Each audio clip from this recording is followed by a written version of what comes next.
Hey, good afternoon. Welcome back to week 6 of the college football season. Boy, we're getting excited. We have just signed a major country performer to perform this year at the TaxSlayer Gator Bowl New Year's Eve Fireworks Festival, and we're so happy to make that announcement this October the 16th in the morning. All of our people talking about college football, talking about the fireworks and the New Year's Eve party, and talking about country music. This is sort of the tagline. TaxSlayer Gator Bowl New Year's Eve party, football, fireworks, and country music. And by the way, we'll start at 7:30 p.m. for the football game, and we'll start at 10:30 for the country music show.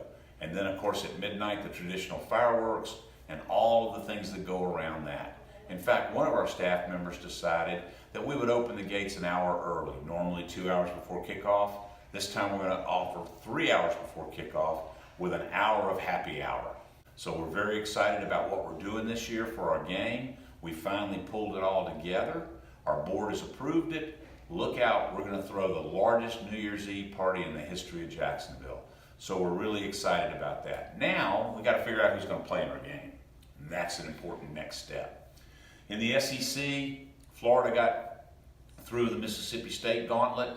Big game this weekend down in Gainesville with LSU. LSU's got a number of big games coming up, so does Florida. But this game might kind of tilt who's going to be in our mix, one way or the other. There's still a lot of games in the SEC.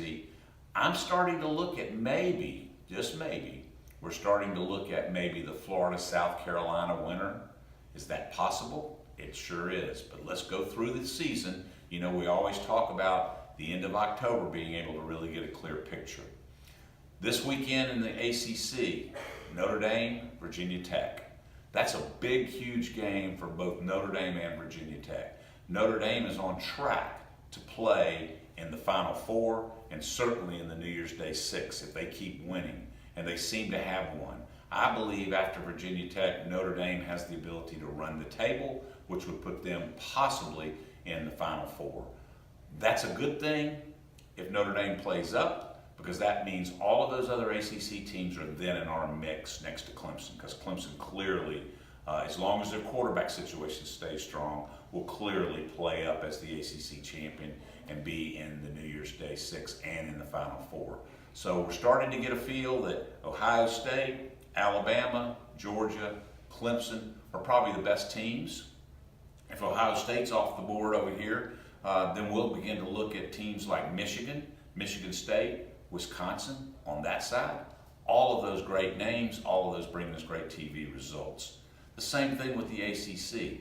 If you can get a hold of a Miami or a Virginia Tech or a North Carolina State and you match them up against Florida or South Carolina, we got a heck of a football game, and guess what? We have a heck of a party. We look forward to the 16th to be able to tell you all the details. Let's watch these games this weekend, and I'll see you next week. Thanks.